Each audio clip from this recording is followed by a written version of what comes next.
Assalamu alaikum, nous sommes toujours dans le chapitre 1. Nous étudions la réalisation d'une sortie écologique et exactement les techniques d'étude de la répartition des végétaux, mais cette fois nous allons étudier l'exploitation des données recueillies lors de la sortie écologique. Les résultats obtenus au cours de la sortie écologique, surtout les données statistiques, nécessitent une exploitation pour déterminer les caractéristiques de ces êtres vivants et le degré d'équilibre de leur milieu. Donc, comment exploiter les données collectées au cours de la sortie écologique? Alors, la première chose, on va chercher l'abondance. Alors, que veut dire l'abondance? L'abondance exprime le nombre d'individus d'une espèce présente dans une unité de surface. Par exemple, dans une surface de 1 mètre carré, on trouve 9 plantes de thym. Donc, l'abondance du thym est de 9 par mètre carré, tout simplement. Après, on a la dominance. Alors, la dominance représente le recouvrement de l'ensemble des individus d'une espèce donnée, comme la projection verticale de leur appareil végétatif aérien sur le sol. Voici un exemple. Par exemple, pour cet arbre, alors la dominance, c'est toute cette surface occupée par la plante. On tient compte même du feuillage et de toute la plante, donc toute sa projection sur la surface est considérée comme dominance. Après vient l'indice de l'abondance-dominance. Alors l'abondance-dominance est un coefficient créé par Brown-Blanquet pour étudier la végétation. Il associe les concepts d'abondance et de dominance. On avait dit l'abondance, c'est la présence par unité de surface, et la dominance, c'est l'occupation d'une surface par l'espèce. Alors, il a créé une échelle de petit plus, c'est-à-dire une abondance et dominance faible jusqu'à 5, où la dominance est supérieure à 75%. Donc, il tient compte du nombre par unité de surface et en même temps de la dominance, c'est-à-dire l'occupation de la surface par cette espèce. Maintenant, on va voir comment se calcule la fréquence et l'indice de fréquence. Alors, on calcule la fréquence en pourcentage d'une espèce végétale par la formule suivante. F, c'est petit n sur grand N fois 100. Alors, petit n, c'est le nombre de relevés contenant l'espèce et grand N, c'est le nombre total des relevés. On prend un exemple. Par exemple, j'ai fait 6 relevés de 1 mètre carré, par exemple. Et on a essayé de recenser une espèce donnée dans tous les relevés. Alors, dans le relevé 1, on a trouvé 2 plantes, 2 individus de cette plante. Dans le relevé 2, on n'a rien trouvé. Dans le relevé 3, on a trouvé 3 plantes d'une même espèce, et ainsi de suite. Donc, dans le relevé 4, on en a trouvé 5. Dans le relevé 5, on n'a rien trouvé. Dans le relevé 6, on a trouvé une seule plante. Alors, le nombre total de relevés, c'est 6. 1, 2, 3, 4, 5 et 6. Mais le nombre des relevés contenant l'espèce, c'est n égale 4. Alors, 1, 2, 3, 4. Alors là, vous voyez, on n'a pas tenu compte du nombre des individus. On a tenu compte seulement de leur présence. Alors, F, c'est 4 sur 6 fois 100, c'est 66,6%. Donc, pour l'indice de fréquence, il a été déterminé par Duduruez. Il a créé une échelle. Donc, une échelle, bien sûr, toujours allant de 1 à 5. Quand la fréquence est inférieure ou égale à 20%, l'espèce est accidentelle. Quand la fréquence est comprise entre 20 et 40, l'indice il est 2, donc l'espèce est accessoire. Et quand la fréquence est comprise entre 40 et 60, l'indice est de 3, donc c'est assez fréquent. Quand quand la fréquence est comprise entre 60 et 80, l'indice il est de 4, donc c'est fréquent. Et quand la fréquence est comprise entre 80 et 100%, l'indice il est de 5, donc c'est très fréquent.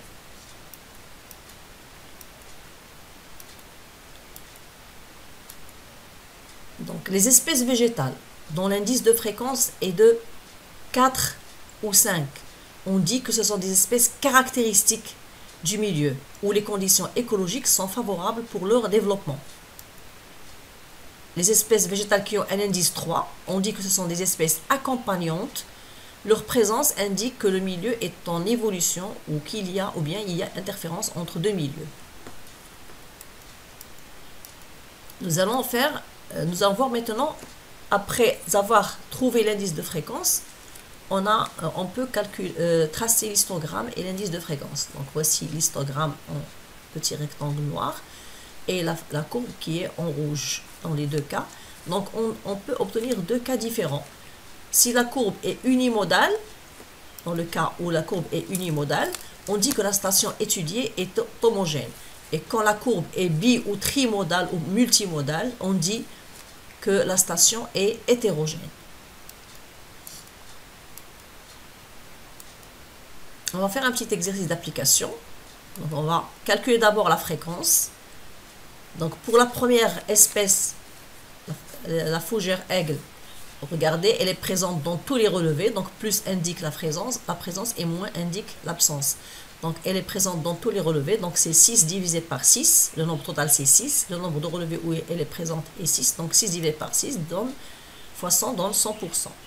Pour la deuxième espèce, le bouleau blanc, elle est absente dans un des relevés, donc c'est 5 sur 6 fois 100, c'est 83,3%.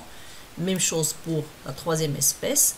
Pour la quatrième espèce, elle est présente dans la moitié des relevés, donc c'est 50%, donc c'est 3 sur 6 fois 100, c'est 50%. La même chose pour la suivante. Pour la sole, l'espèce 6, regardez, elle est présente seulement dans deux relevés. Donc c'est 2 sur 6, ça fait fois 100, ça va donner 33,3% et ainsi de suite. Donc on fait la même chose pour les autres espèces et ainsi de suite. Alors après, on va chercher l'indice de fréquence selon le tableau de Duriez, bien sûr. Alors si la fréquence est de 100% comme dans ce cas, ou comprise entre 80 et 100, on a l'indice 5.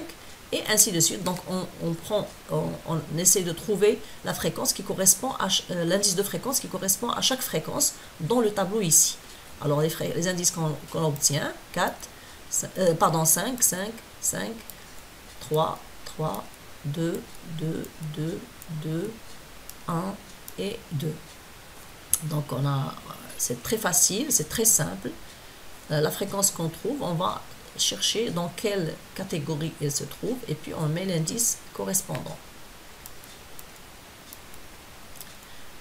Donc d'après les résultats qu'on a obtenus, les espèces caractéristiques du milieu dont la fréquence est 5 ou 4, on a la fougère aigle, le bouleau blanc et le bouleau pubescent. Donc ce sont des espèces caractéristiques du milieu. Les espèces accompagnantes du milieu dont la fréquence est 3, on a le châtaignier et le chêne. Donc vous voyez ici, vous avez remarqué que l'indice 4 n'est pas présent. Mais s'il était présent, on va le prendre avec les espèces caractéristiques.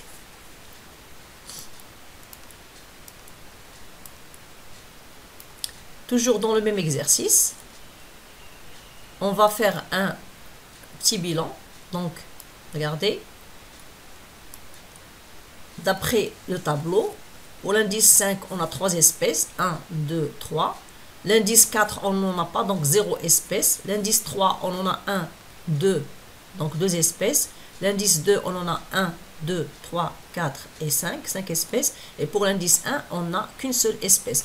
Donc on fait ce petit bilan, il va nous servir, il nous aider à tracer l'histogramme et la courbe de fréquence. Alors voici notre petit bilan. Alors, comment on trace l'histogramme et la courbe de fréquence? C'est-à-dire, on trace un axe des ordonnées qui contient les nombres des espèces allant de 1 à 5, parce que le plus grand nombre des espèces qu'on a dans notre exemple, c'est 5. Puis, on trace un axe des abscisses qui représente les indices de fréquence, IF. Bien sûr, il y a seulement 5 indices. Regardez. Je découpe, c'est-à-dire l'axe en 5 segments égaux et chaque segment représente un indice. Donc le segment 1 représente l'indice 1, regardez, je l'écris au milieu. Le segment 2 représente l'indice 2, je l'écris au milieu et ainsi de suite. D'accord?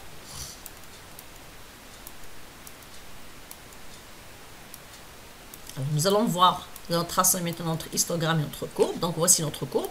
Donc pour l'indice 1, on a une seule espèce. L'indice 2, on a 5 espèces. L'indice 3, on a 2 espèces. Et l'indice 4, on a 0. Donc, on trace quand même à droite nul. Et pour l'indice 5, on a 3 espèces.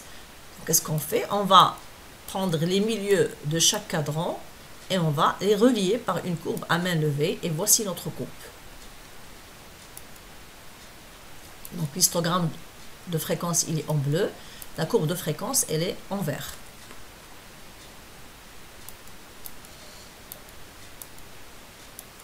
Donc nous allons analyser maintenant notre courbe de fréquence.